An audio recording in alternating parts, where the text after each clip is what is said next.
కాంగ్రెస్ పార్టీకి తాను రాజీనామా చేయట్లేదని కేవలం కాంగ్రెస్ పార్టీ ఇచ్చిన పదవి మహిళా డీసీసీగా రిజైన్ చేస్తున్నట్లు ఆదిలాబాద్ జిల్లా మహిళా కాంగ్రెస్ నేత తెలిపారు. పార్టీలో నెలకొన్న అసంతృప్తితో పదవికి రాజీనామా చేస్తున్నట్లు ఆమె చెప్పారు.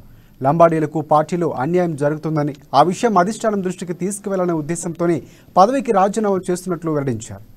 ఈరోజు ప్రధానంగా కాంగ్రెస్ పార్టీకి మీరు రిజైన్ చేస్తున్నారా, పదవికి మాత్రమే రిజైన్ చేస్తున్నారా, ఎందుకు?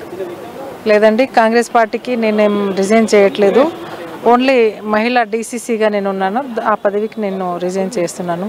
ఎందుకంటే మాకు సమన్యాయం జరగలేదు.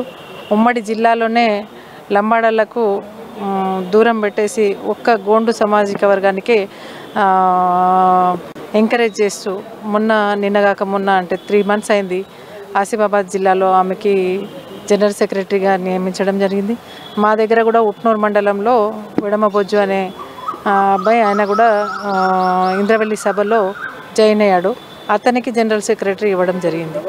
అందుకని మేము ఇవాళ బాధతో ఉన్నాము. అందుకని మేము ఇవాళ డీసీసీగా రిజైన్ చేయడం జరుగుతుంది. ఈరోజు ప్రధానంగా కాంగ్రెస్ పార్టీకి మీరు రిజైన్ చేస్తున్నారా, పదవికి మాత్రమే రిజైన్ చేస్తున్నారా, ఎందుకు? లేదండి, కాంగ్రెస్ పార్టీకి నేనేం రిజైన్ చేయట్లేదు. ఓన్లీ మహిళా డీసీసీగా నేను ఉన్నాను. ఆ పదవికి నేను రిజైన్ చేస్తున్నాను.